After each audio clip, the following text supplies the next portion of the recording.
Broadcasting live from the Newsmax studio in New York City, here is Steve Malzberg.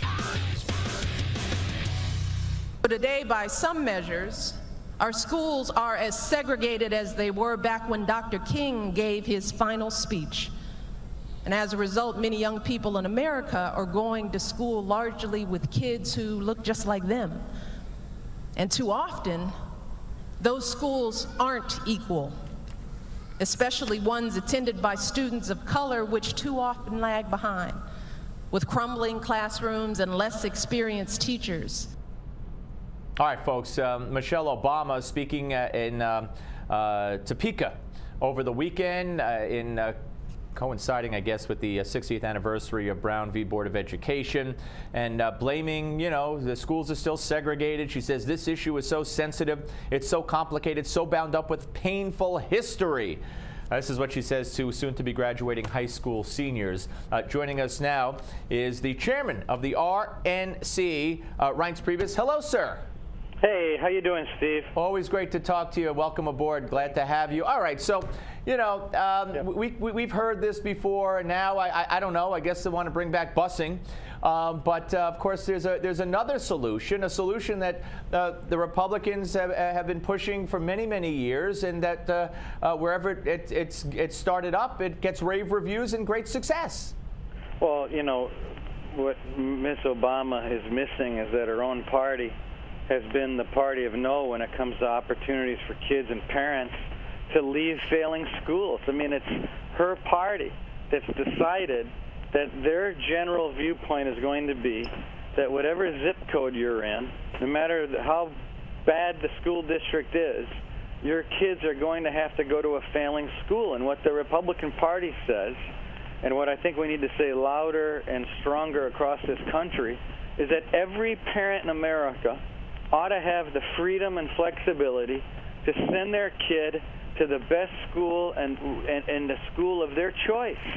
And that is an issue that is about freedom, it's about opportunity, it's about equality, and I can't see a better way to celebrate the 60th year anniversary of Brown v. Board of Education than to stand up and say, we're for school choice, and I think every parent in America ought to have that freedom. And this is such a winning issue, an issue that resonates. Look what happened here in New York City, where I'm sitting. When Bill de Blasio got elected, one of the first things he did was he closed 3 charter schools locations, and the mostly minority parents who voted for him were outraged and pressured him into eventually finding other locations.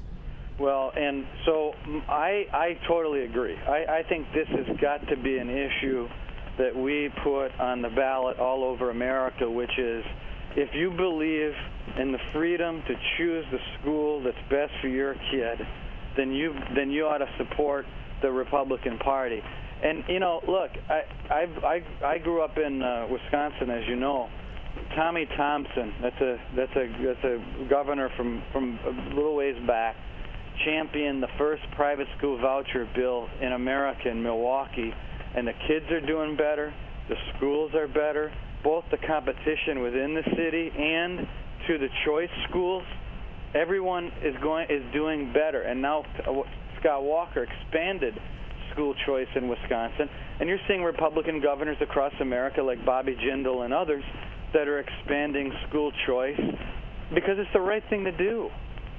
Absolutely, and you know very well, and much to my chagrin, and I imagine the chagrin of others, it wasn't talked about much by Mitt Romney even when education came up, and I wish I'd hear more of it now, although he's not running anymore. But it was Barack Obama. One of the first things he did, Reince, and you know it, is take away the voucher program for one of the worst schools in the country and end the hopes and dreams of so many of the poorest, underprivileged residents of Washington, D.C., black kids who have siblings who are getting those scholarships and those vouchers, and he ended their dream. He tore it apart.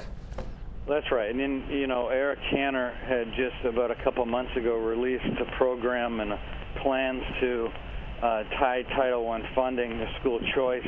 I think all these things are great, and I think that our party, and I'm speaking to ourselves here a little bit too, has to do a better job of talking about this issue across the country as a permanent issue, just like resolving the budget and the deficit is a permanent issue in our party and issues of life. But this issue, school choice, as a matter of civil rights, as a matter of what it means to be an American, ought to be something that we talk about all the time. And I guarantee you, parents in urban communities across America will support this issue. And if our party does a better job at championing it, I think we'll be more competitive as well.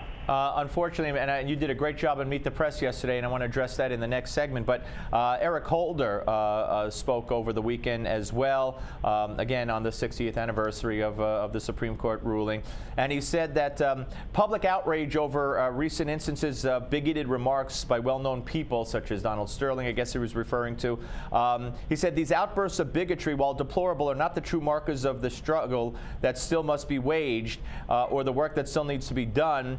And he talked about, again, this theme of racial inequality, and it just seems like this is a Justice Department that is 100%, only involved with racial issues, and one way.